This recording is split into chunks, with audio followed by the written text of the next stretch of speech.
The fluorescent lights of I Metropolitan understand. Children's I'll Hospital discuss it cast right their away. familiar sterile What did glow they as say? Dr. Nora Bennett We need to reviewed move the quickly latest on scans this. of Emma Rodriguez, a 6-year-old with a congenital heart defect. At 29, Nora had dedicated her life to pediatric surgery, finding purpose in healing the smallest, most vulnerable patients. But right now, her mind was only partially on the images before her. The rest of her attention was focused on trying not to think about Dr. Gabriel Stone. It was becoming increasingly difficult. Gabriel was the hospital's most renowned cardiothoracic surgeon, 36 years old, brilliant, and devastatingly handsome in a way that made Nora's professionalism crumble. For 6 months, since he'd joined Metropolitan from Johns Hopkins, she'd been fighting this impossible attraction. Dr. Bennett? The intercom on her desk crackled. Dr. Stone is on video call for the Rodriguez case consultation. Nora's stomach flipped. She smoothed her navy scrubs and answered the call on her computer. Gabriel's face filled the screen, strong jawline, dark hair with distinguished silver at the temples, and those intense gray eyes that seemed to see straight through her. "Nora," he said, his deep voice making her name sound like poetry. "I've reviewed Emma's scans. The defect is more complex than we initially thought." They discussed the case for 20 minutes, Gabriel's expertise evident in every observation. Nora tried to focus on his words, not the way his hands moved as he explained the surgical approach, not the way his lips shaped each technical term. "I'll need to consult with Dr. Matthews," Gabriel said finally. "But I think we can save her. We'll talk more tomorrow." "Thank you, Gabriel," Nora said, trying to sound professional and not like her heart was racing just from looking at him. "The pleasure is mine," he replied, and something in his tone made heat pool in her stomach. The screen went dark, or so Nora thought. She closed her laptop, grabbed her phone, and headed to the small staff lounge on the 3rd floor. It was her lunch break, and she desperately needed to vent to her sister. The lounge was empty, most staff ate in the cafeteria. Nora collapsed onto the worn sofa and called Leah, her younger sister and closest confidant. "Please tell me you have good news," Leah answered. "Did the hot surgeon finally notice you exist?" Nora laughed, putting the phone on speaker so she could unwrap her sandwich. "Oh, he notices I exist. We just had a consultation about Emma's case. And nothing." He was completely professional. "As always." Nora sighed dramatically. "Leah, I'm losing my mind. This man is. I can't even describe it. Try. I want details." Nora glanced around the empty lounge and indulged herself. "Okay. First of all, his hands. God, his hands. They're these perfect surgeon hands, strong, precise, with long fingers. I spend every consultation watching them and imagining what they'd feel like on my skin." "Nora Bennett. You're usually so professional." "I know. That's what's killing me." Nora took a bite of her sandwich, then continued. "And his voice, Leah. It's deep and smooth like aged whiskey. When he says my name, I feel it everywhere. Yesterday he leaned over my shoulder to look at a chart and I nearly passed out from his cologne. What does he smell like? Like cedar and something expensive and masculine. I wanted to bury my face in his neck and just breathe him in." Nora felt her cheeks heat even though no one could see her. "His body is ridiculous. He fills out his scrubs in a way that should be illegal. Broad shoulders, narrow waist, and when he walks, it's like watching art in motion. You've got it so bad." "I know. I'm hopeless." Nora leaned back against the sofa. "But the worst part? He's not just physically perfect. He's kind, Leah. I've watched him with patience. He sits at their level, holds their hands, explains everything in ways they can understand. He remembers details about their lives. Yesterday he asked Emma about her cat, he remembered from a conversation weeks ago. So he's hot, talented, and compassionate. Marry him. Right. Because that's realistic. He probably has supermodels throwing themselves at him. I'm just the pediatric surgeon he consults with sometimes. We exist in different stratospheres. You're amazing, Nora. Don't sell yourself short. I'm realistic, Nora countered. But I can appreciate what I'm seeing. And what I'm seeing is a man who looks like he was sculpted by Michelangelo. His jaw could cut glass. His eyes are this stormy gray that changes with the light. And his mouth. She trailed off, lost in the fantasy. Tell me about his mouth. Full lips, perfectly shaped. When he concentrates, he does this thing where he bites his lower lip slightly. I've spent entire meetings watching his mouth move and imagining what it would feel like to kiss him. Slow and deep, his hands in my hair, his body pressed against mine. Dr. Bennett. The voice came from the doorway. Deep, amused, and absolutely horrifying in its familiarity. Nora's head whipped around so fast she nearly got whiplash. Gabriel Stone stood in the lounge entrance, leaning against the doorframe with his arms crossed over his chest. The expression on his handsome face was equal parts amused and something darker, something that made her entire body flush with heat. How long have you been standing there? The words barely made it past her lips. Long enough, Gabriel said, pushing off the doorframe and walking into the room. Each step was measured and deliberate. Long enough to hear about my hands that you've been imagining on your skin. My voice that you feel everywhere. The cologne you wanted to breathe in. Nora wanted to die. Wanted the earth to open up and swallow her whole. Her face was burning so hot she was surprised she hadn't spontaneously combusted. I can explain. Please do. He stopped a few feet away, close enough that she could indeed smell that intoxicating cologne. I'm very interested in hearing the explanation for why you've been imagining kissing me. Slow and deep, I believe you said. Nora looked down at her phone in horror. The video call screen was still active. She'd never actually ended the call with Gabriel, just closed her laptop. The call had transferred to his office speakers. He'd heard everything. Oh my God, Nora whispered, covering her face with her hands. This isn't happening. The part about my jaw cutting glass was particularly creative, Gabriel continued, and she could hear the smile in his voice. And you think my body is ridiculous?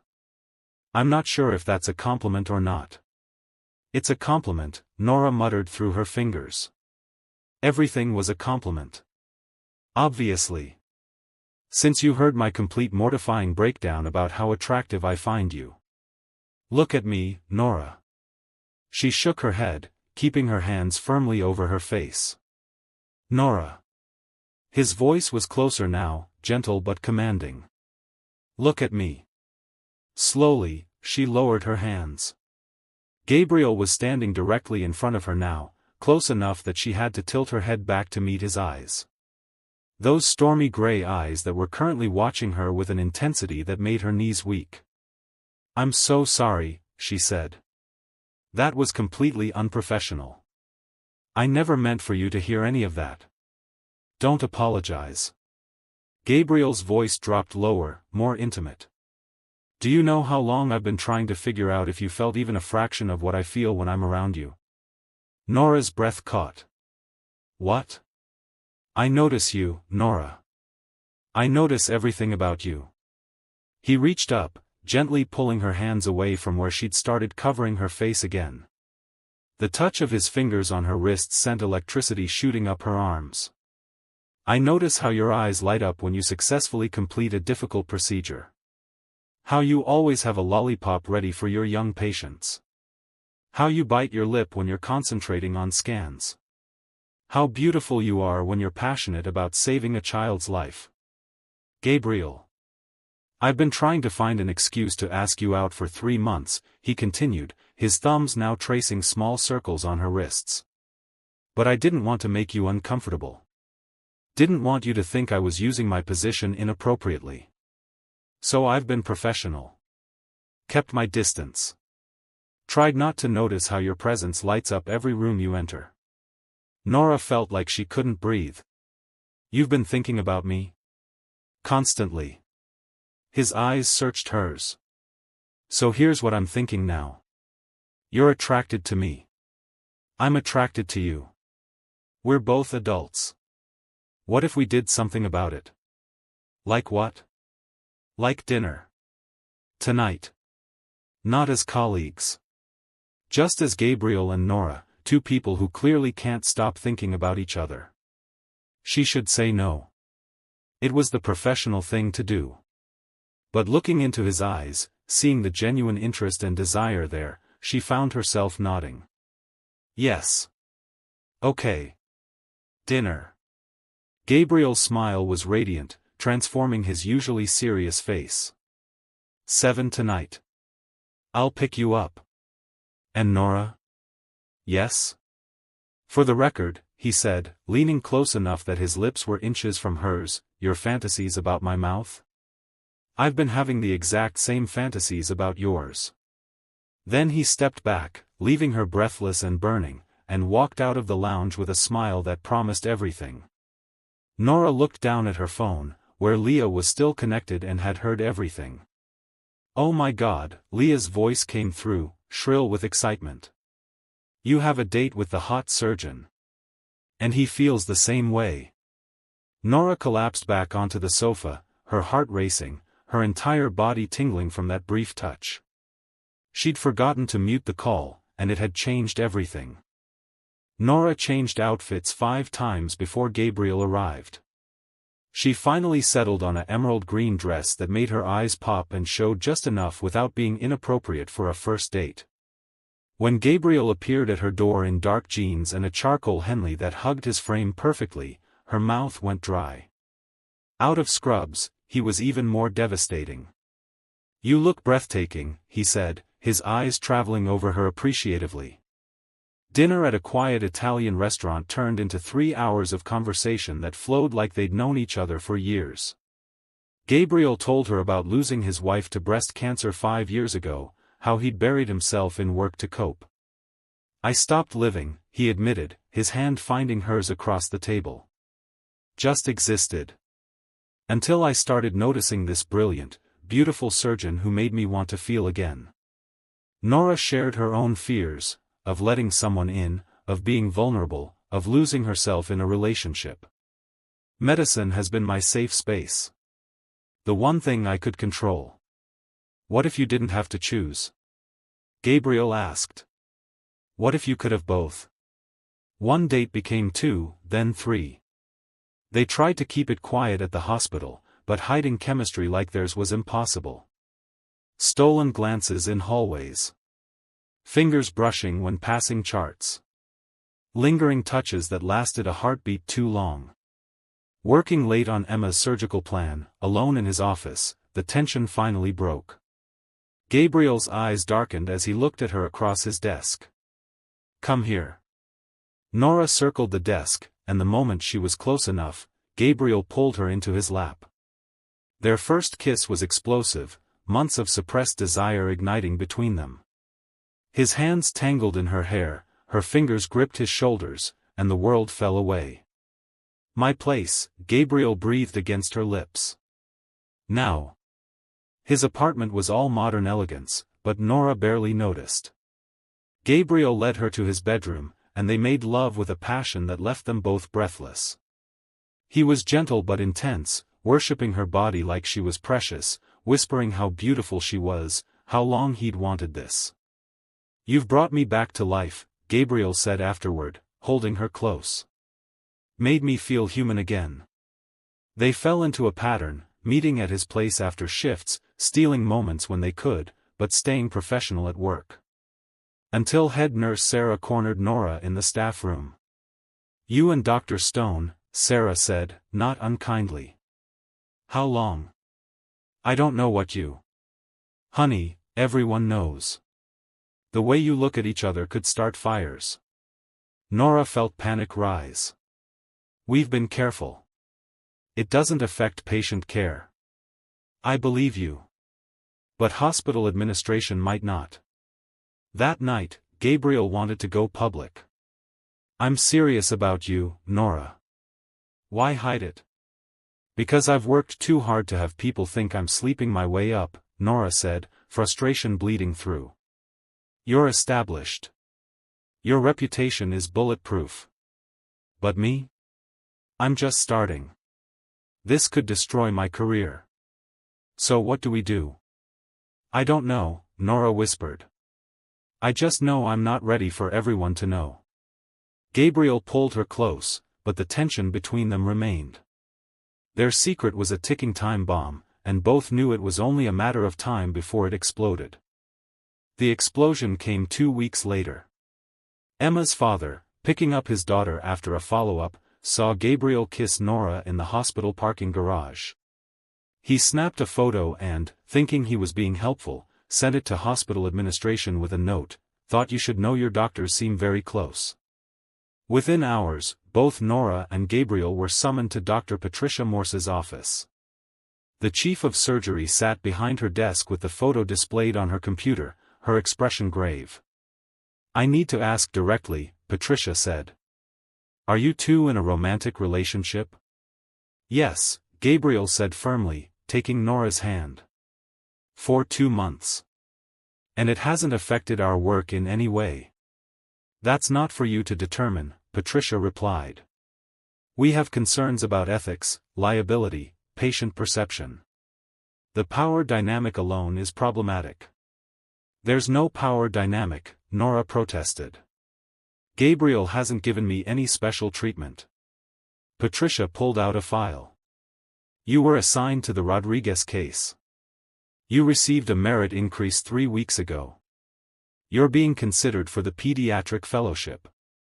How does that look, Dr. Bennett?" Nora felt her world tilting. "I earned all of that. My surgical outcomes speak for themselves." "I believe you. But perception matters." Patricia looked at them both. "Hospital policy doesn't forbid relationships between attending physicians, but it strongly discourages them. One of you should consider transferring." "No," Gabriel said immediately. "I'll transfer if necessary. Nora's career won't suffer because of this."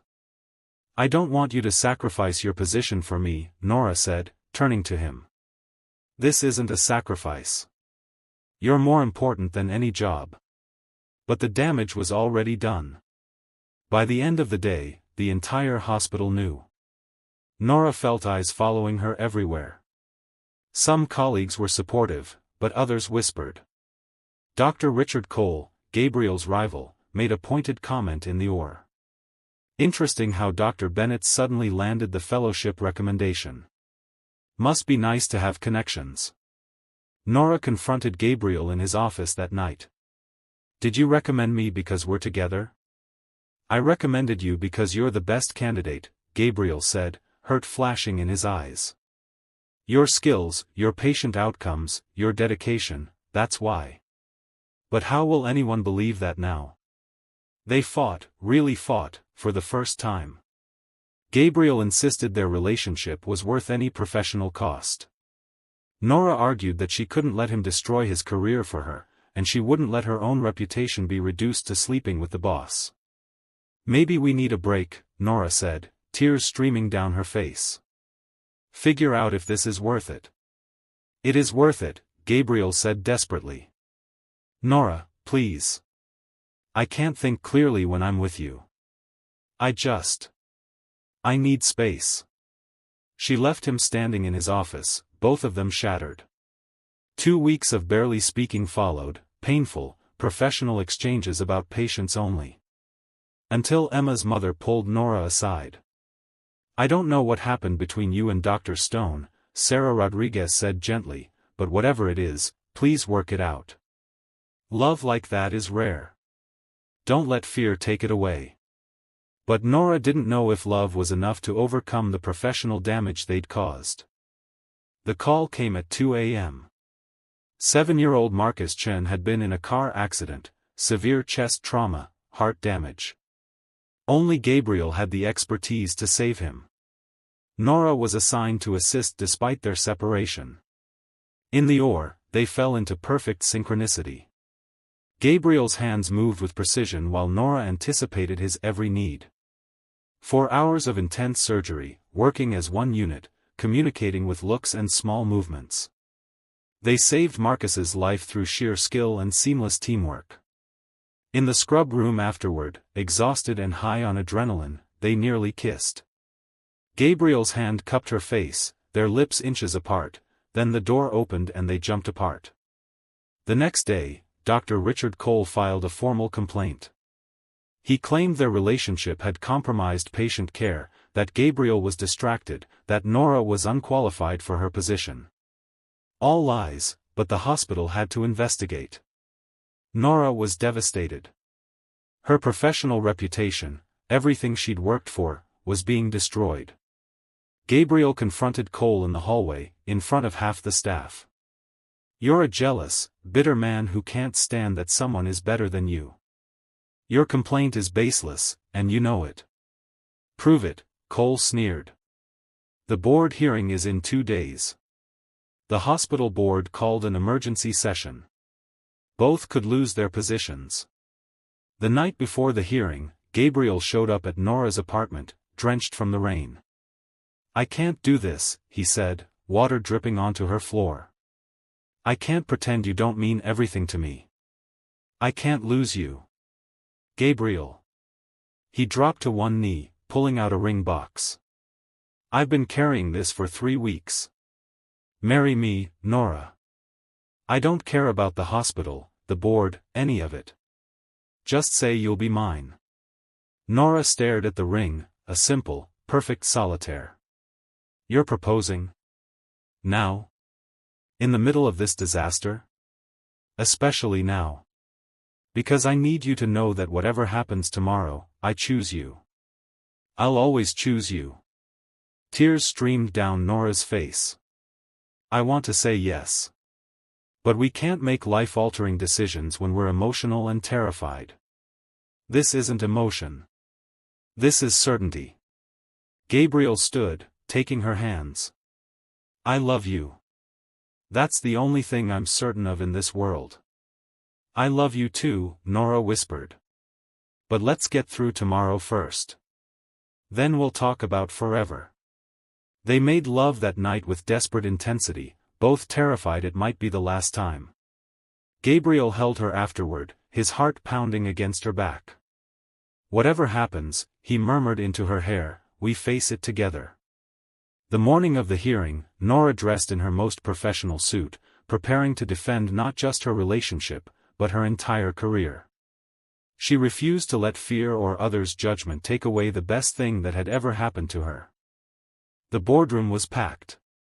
Hospital administrators, department heads, and curious staff filled every seat. Dr. Cole sat smugly at the front, confident in his accusations.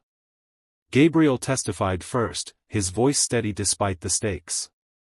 "Yes, Dr. Bennett and I are in a relationship. Yes, we tried to keep it private.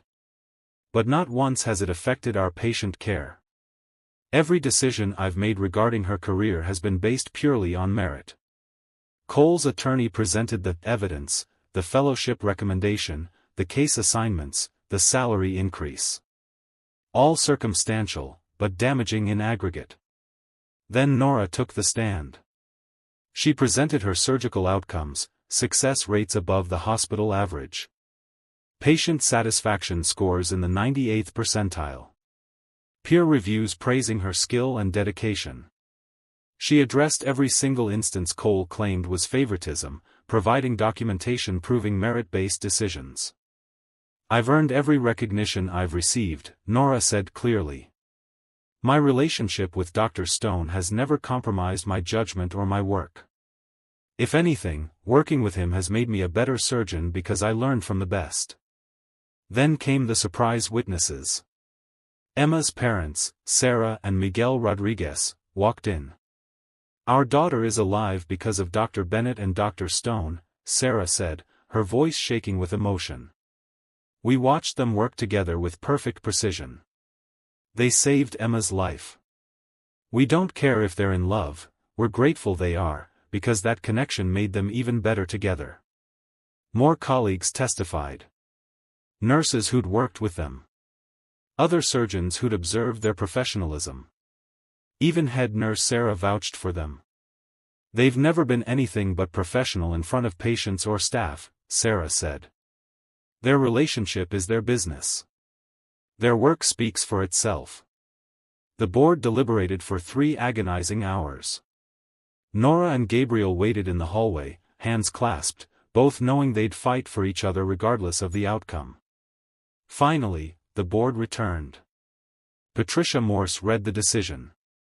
After thorough review, we find no evidence that Dr. Bennett and Dr. Stone's relationship has compromised patient care or professional standards. No violations have occurred. However, we strongly recommend implementing clearer relationship disclosure policies moving forward. She looked at Dr. Cole. Your complaint appears to be motivated by personal grievance rather than legitimate concern. Consider this a formal reprimand. Outside the boardroom, surrounded by colleagues who'd supported them, Gabriel pulled out the ring again. Nora Bennett, he said, dropping to one knee in the hospital corridor, will you marry me? I want everyone to know you're mine. Yes, Nora sobbed, pulling him up to kiss him. Yes, yes, yes.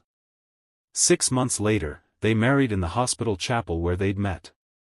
Emma was the flower girl, healthy and beaming. Gabriel's late wife's photo sat in a place of honor, Nora insisted, wanting to acknowledge the love that had shaped him. In their vows, they acknowledged their rocky start, the challenges they'd faced, and their commitment to choosing each other always. 1 year after that, pregnant with their first child, Nora taught residents alongside Gabriel. Their hands moved in perfect synchronization as they demonstrated a complex procedure. A resident asked, "How do you work together so seamlessly?" Gabriel and Nora exchanged a look full of love and understanding. We started with honesty, Nora said, smiling at the memory of that mortifying day. Even when we didn't mean to be. Best mistake I ever made, she added, was forgetting to end that call.